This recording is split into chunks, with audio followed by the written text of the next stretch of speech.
Hello students, myself Dr. Akhilesh Gupta, Physiotherapy Faculty at Indira Gandhi Institute of Paramedical Sciences. As we were discussing earlier the topic dislocation and subluxation, today we will discuss about its clinical feature, prevention and investigation. So let's start. Clinical feature और जैसा कि मैंने कल भी बताया था कि हम इसके क्लिनिकल फीचर, कॉजेज, डायग्नोसिस या इन्वेस्टिगेशन, ठीक है, ट्रीटमेंट, ये सब हम एक साथ पढ़ेंगे क्योंकि इन दोनों का कॉमन होता है। इनमें बस अंतर इतना होता है, एक कंप्लीटली हट जाता है और एक आधा अधूरा हटता है अपने जॉइंट से, बस अंतर इतना है। तो अब हम जो भी पढ़ेंगे वो सारी चीज़ें इनकी कॉमन होंगी। क्लिनिकल फीचर डिसलोकेशन और सबलुक्सेशन दोनों की कॉमन है, मिला के है ये, ठीक है। तो सबसे पहले है क्लिनिकल फीचर। इसमें क्या होगा, पेन अराउंड द जॉइंट होगा, sensation of the joint being unstable. तो हो सकता है जब वो अपनी जॉइंट जो है वो डिसलोकेट हो रहा हो, यानी हड्डी जब अपनी जगह से खिसक रही है, ठीक है, तो क्या होगा, उसके अगल बगल जो कोई ब्लड वेसल पास हो रही होगी, नर्व पास हो रही, तो ये उसको भी डैमेज करेगी, ठीक। तो जब डैमेज करेगी तो हो सकता है वहाँ का सेंसेशन, नर्व दब जाए, कंप्रेस हो जाए, ठीक है, तो उसकी वजह से हो सकता है वहाँ का सेंसेशन कम हो जाए, ठीक। Swelling of the joint, swelling आएगी, ठीक। Limited mobility of the joint, यानी कि जहाँ का जो क्योंकि दर्द होगा तो पर्सन क्या करेगा, हाथ हाथ मतलब जो भी जॉइंट है वो जॉइंट चलाएगा नहीं। ब्रूजिंग और डिस्कलरेशन, हो सकता है वहाँ घाव भी हो, ठीक, रगड़ लगी हो, ठीक, और डिस्कलरेशन, वहाँ का कलर भी चेंज हो गया हो। पॉसिबल लॉस ऑफ फीलिंग और नमनेस, तो हो सकता है कभी कभी इतनी ज़्यादा इंजरी हो जाती है कि हो सकता है कि वहाँ का सेंसेशन ही चला जाए, या नम्बनेस, झुंझुनी या सुन्नपन हो जाए, ठीक है। अब नेक्स्ट हम बात करेंगे कॉजेस की। तो कॉज किस किस किस किस कारणों की वजह से ये हो सकता है। स्पोर्ट्स इंजरीज, ठीक है, ऐसी स्पोर्ट्स इंजरीज जो कांटेक्ट में सेकंड पर्सन मतलब ग्राउंड पे खेली जाए और कई पर्सन्स के कांटेक्ट में या दूसरे पर्सन के कांटेक्ट में आने से भाग दौड़ करके, जो खास तौर से भाग दौड़, एक एक जगह बैठी वाली इंजरी नहीं, जिसमें भाग दौड़ होती है इंजरी, उन इंजरीज में इसके चांसेस सबसे ज़्यादा होते हैं। फिर मोटर व्हीकल एक्सीडेंट, गाड़ी से जा रहे थे उससे एक्सीडेंट हो गया, उसकी वजह से हो सकता है। फूश इंजरी, यानी कि fall on an out stretch hand, ये भी हो सकता है कि आप जाते जाते गिर गए और अपने हथेली के बल, हाथ के बल, या अगर अपर लिम्ब की बात करें तो fall on an out stretch hand, हो सकता है आपका हाथ जैसे फ्रैक्चर में होता था वहाँ फ्रैक्चर हो जाता था, हो सकता है डिसलोकेशन हो जाए यहाँ जॉइंट पे। ओवर यूज इंजरी, बहुत ज़्यादा ओवर यूज करते हैं, जैसे खासतौर से स्पोर्ट्स पर्सन में, जैसे कि जिम्नास्टिक जो होते हैं, ठीक है, उनके में होने के चांसेस ज़्यादा। थ्रोवर जो होते हैं, जो थ्रो करते हैं, जैसे जेवलिन थ्रो और आपकी बॉल फेंकने वाले, डिस्क फेंकने वाले, ये सब जितने होते हैं, ये इनमें होने के चांसेस, कंधा उखड़ने के चांस, स्पेशली शोल्डर जॉइंट की बात करें तो इनके में ज़्यादा होता है ये चीज़, ठीक है। ओवर यूज़ ज़्यादा, बहुत ज़्यादा यूज़ कर रहे हैं।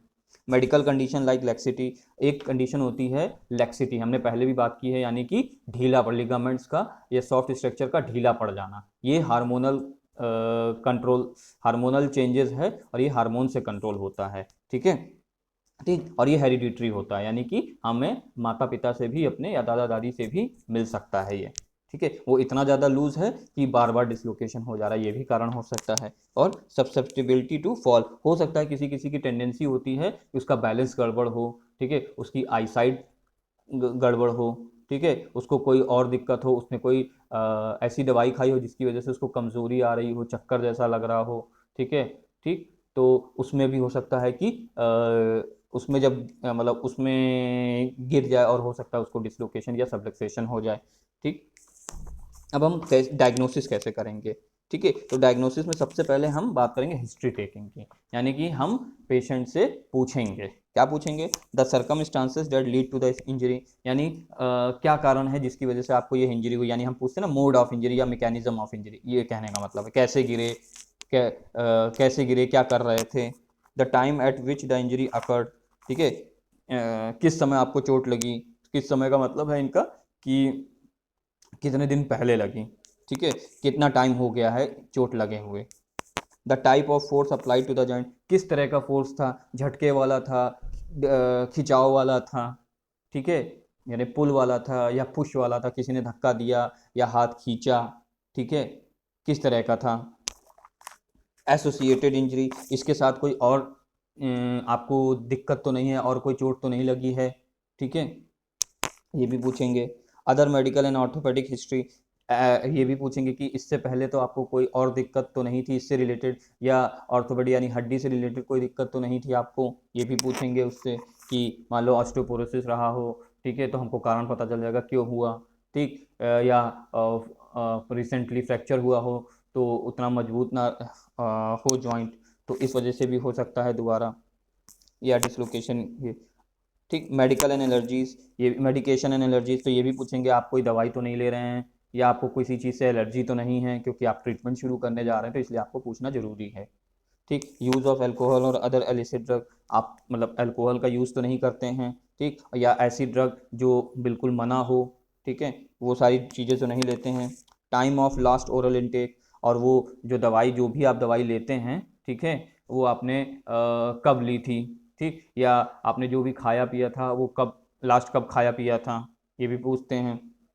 फिर tetanus status if there is any open wound, तो जैसा कि हम सब जानते हैं जब हमको खुली चोट लगती है स्पेशली लोहे के संपर्क में आने से, तो हम क्या टेटनस का इंजेक्शन लेते हैं, और ये बोला भी जाता है हर 6 महीने पे लेना चाहिए, ठीक है, ये इन्फेक्शन से बचाने पे मदद करता है, ठीक। तो ये भी पूछेंगे कि टेटनस का इंजेक्शन कब लगा था आपको लास्ट, कब लगवाया था, या लगवाया था कि नहीं लगवाया था, अगर खुली चोट है वहाँ तो डिसलोकेशन और सबलुक्सेशन के साथ साथ।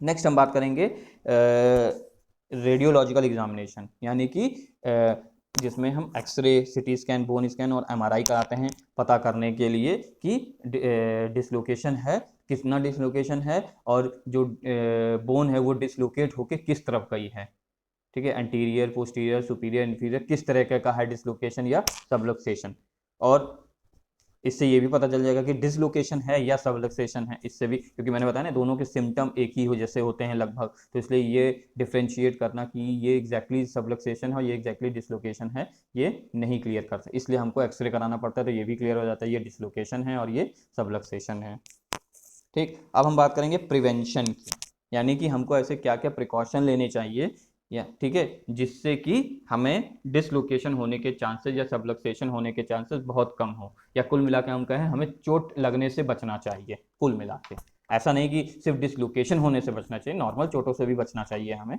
ठीक है, लेकिन यहाँ हम बात करेंगे डिसलोकेशन सबलक्सेशन की, तो इसलिए कि क्या हम बचाव करें, क्या सावधानी बरतें हम कि हमें ये सब चीज़ें ना हो, और यदि एक बार हो गई हैं तो हमें क्या ध्यान रखना चाहिए।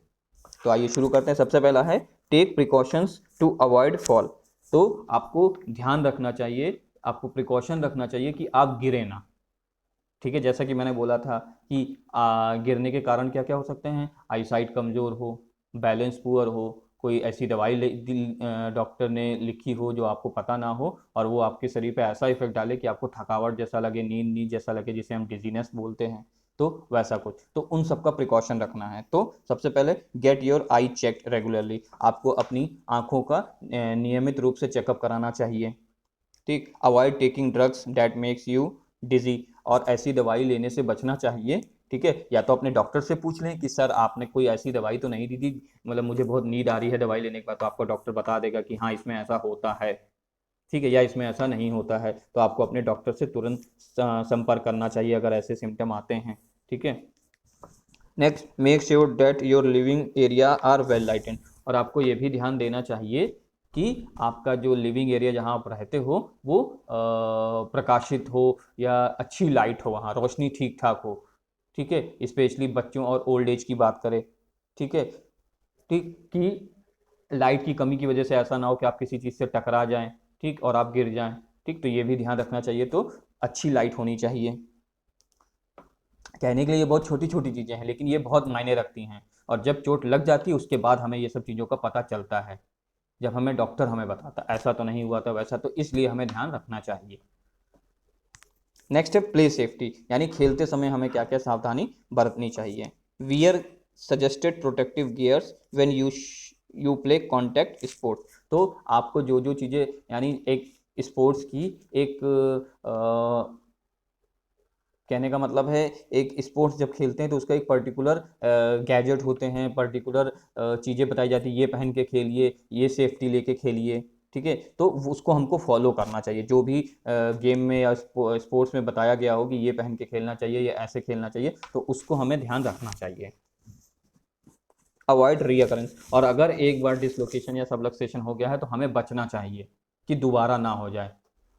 ठीक, वो कैसे हो सकता है? तो do not involve your self in activities that increases the risk of री इंजरी। तो आपको अपने आप को ऐसी चीज़ों में बिल्कुल भी शामिल नहीं करना है, या ऐसा कोई भी काम नहीं करना है जिससे आपको री इंजरी होने का चांस हो। अगर रिसेंटली आपको डिसलोकेशन या सबलक्सेशन हुआ है तो आपको फिर से चांस या कोई ऐसा काम नहीं करना चाहिए जिससे कि दोबारा आपका डिसलोकेट हो जाए, दोबारा आपका सबलक्सेशन हो जाए।